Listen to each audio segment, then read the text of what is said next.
Hi guys, it's been so long since I last seen you and updated you on all of the fun stuff happening in my life.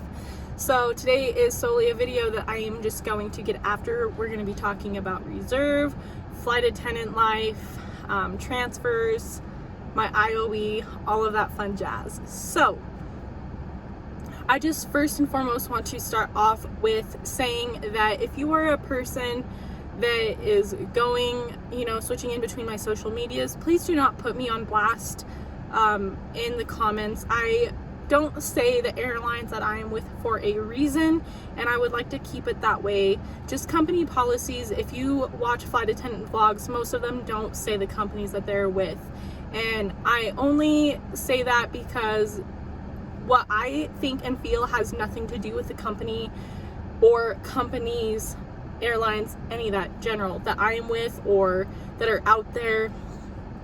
My thoughts and my opinions do not reflect them. They are solely my decisions, and I just want to leave it at that. I did have somebody that was trying to figure out who I was with and put me on blast, but I don't want to go there. I don't want to be that person, so please do not do that. There's a reason why we don't say the airline names when we're in our videos. So now that that's out of the way, it is freaking hot in Salt Lake City today. It is 87 degrees. But yeah, so a lot has happened since I last seen you guys. I've done my IOE. I have done my first week of reserve. I've done my first day of airport standby, and I have yet to not have flown. So anyways, I did my IOE about a week and a half ago. We went to, where did we go? I think we went to Tucson, Kansas City, Louisville, Kentucky, and a lot of places, but I think those were my layovers. I only had 3 layovers. Tucson was awesome, but anyways, that's close to home. I'm not from Arizona, but that's where I live currently. So yeah, the transformation to Salt Lake City has been super hard, but my IOE was a little bit rough. I feel like the instructor that I was her first time IOE student, and she taught a lot differently than all of my other classmates getting taught. Like, their IOE instructors gave them papers, showed them like the float or the phases of flight. I got none of that. Like, I watched the first 2 days and then I was like on my own. And my instructor at the time, when she was like grading me on my last leg, because I had 12 legs, she was grading me, and at one point when we were doing stuff, she's like, I'm not gonna do this.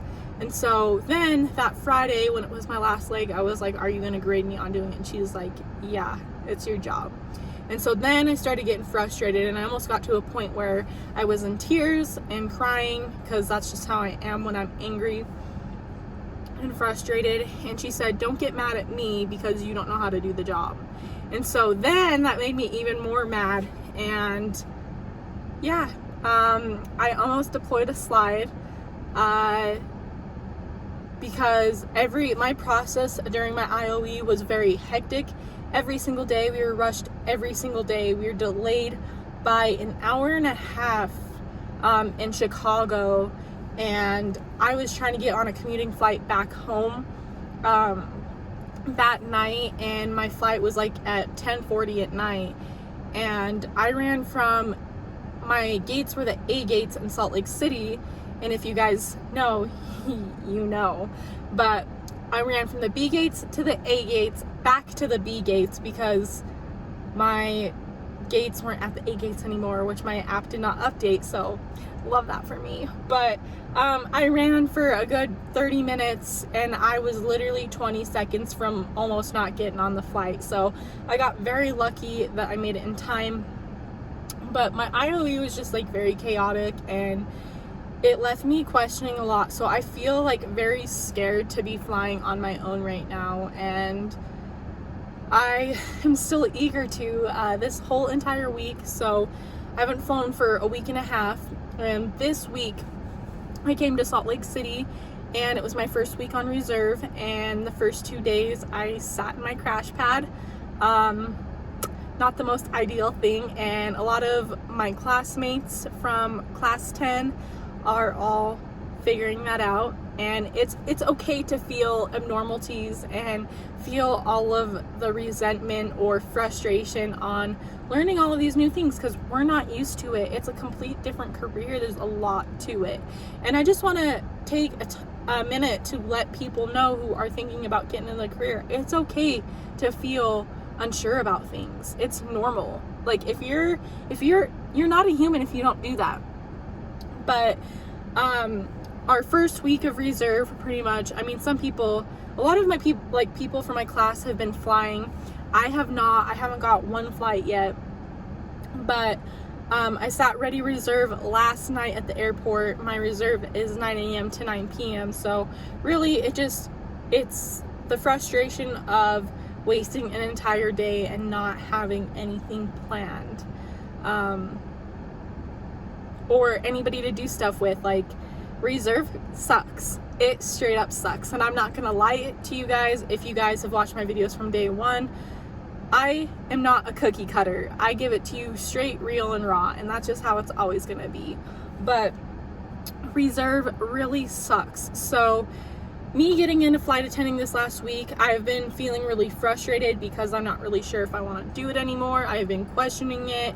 I also put in my transfer before last week, and they're awarded by the 5th of the month, and yesterday was the 5th, and I did not get my transfer to Phoenix, so that means one more month in Salt Lake City, and I am super upset about it, but it's fine. It is what it is.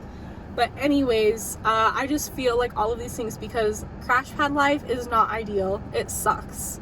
I'm not gonna lie. Like, I literally feel like I'm getting scammed, and people tell me not to post this kind of stuff, but like, really look into your resources. Make sure that you're looking at a CRASHPAD that provides you stuff if you're not planning on moving to your base, but you're commuting. Make sure that like, when I got in my room, like, I didn't have any blankets or pillows or nothing, and I still don't. I use my sweatshirt as my pillow at nighttime.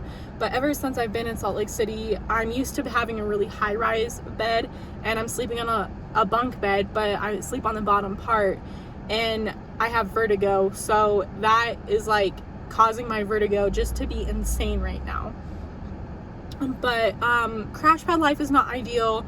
For me personally, I feel like I'm getting scammed, but the only reason why I post this stuff is because, depending on the person and how many people are staying at your CRASHPAD, they're getting paid for all of this stuff. And I think at my CRASHPAD I have like 7 or 8 flight attendants. They pay $250 each. I paid $600 my first month because you have to do a $100 fee at first, maintenance fee, that's not bad. Like, most people do a deposit fee, but you don't get that $100 back. And so out of just $250 for the 7 or 8 flight attendants, it's like $1,750, and that's not including my $600 on top of it a month. And I genuinely have not seen the person who owns my CRASHPAD, like, I did not sign a contract. Like, she kind of like verbally went over stuff, but like, the place is filthy. I'm not making any money. Like, my first paycheck, I think I made like $400 from a 4-day trip, but I did a lot of legs. So I got that, though. That was only working 1 week, and it's bi-weekly pay. So I am not even making any money. Like, ever since I got out of training, I have spent so much money in expenses and gas, food, bedding for here in Salt Lake City, just everything. And I've probably spent over $3,500. And so now I'm broke. Like, I literally have nothing, and I'm just like at the point that I don't feel comfortable with spending money because I'm way past my limit of where I want to be, and it's going to take me a long time to recover. So I have been living off of literally ramen noodles and crackers this last week and going forward. Like, I'm so broke that I don't have money to buy my own food. So I just want people to consider, if you're getting into flight attending, literally do yourself a favor and literally wait until you save up a good amount of money for food, Uber rides, other expenses that might pop up. Just do yourself a favor, because I did that, but like my air conditioning in my car broke down on me in Arizona, and in 100-degree plus weather, I can't have hot air running out of my car. My car is a 2017. It only has 50,000 miles on it, and it shouldn't have broke anyways, but I had to pay for it, and that was $2,000. So I just have all of this stuff happening left and right, and I haven't been getting paid. So like, I'm very stressed. I'm very much questioning if I even want to continue, because the company that I am with, you don't make a whole lot your first couple of years, and they tell you that straight up out of training or in training or whatever. They say money is rough for the first year or two, so just hang tight, but it gets better. And I believe them on that, but like at the same time, it gets to a point where, you got to do something for yourself, and it's like, either you can make it work or you cannot. And I almost feel like I'm in the boat that I cannot make it work. So I'm just frustrated, because like, I have never been called. Next week I start my second week of reserve, and I think I'll have more luck with next week. I'm gonna put my call first on, but when I was on airport standby, I had met a guy, and I couldn't get into the crew lounge, so I was like, hey, can I join with you? And he's like, can I see your credentials? And he like challenged me, and I showed him everything. He's like, are you a new hire? And I said, yeah. I was like, and then we got into a conversation about mainline, and I was like, yeah, I'm gonna be transferring over to mainline soon. And he was like, oh. And then like his like tone of voice just completely changed, and he's like, well, good luck to you, because he's like, half of the mainline flight attendants don't have souls. So that made me feel very unwelcomed, and I feel very frustrated, because also when I was in the crew lounge, somebody was like, well, you're not doing anything all day, why don't you do your CBTs?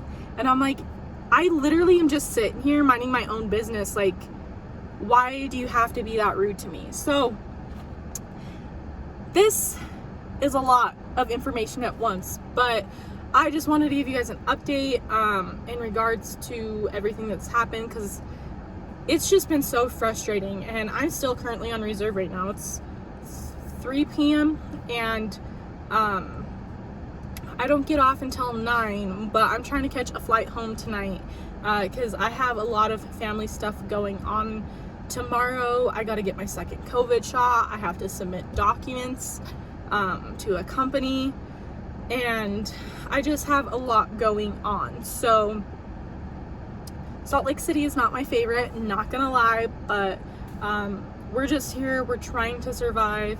I'm still very anxious for how I'm gonna be doing on a flight on my own, because just how everything went, it's been so chaotic and stressful, and I just feel like I didn't get the right teaching that I should have got.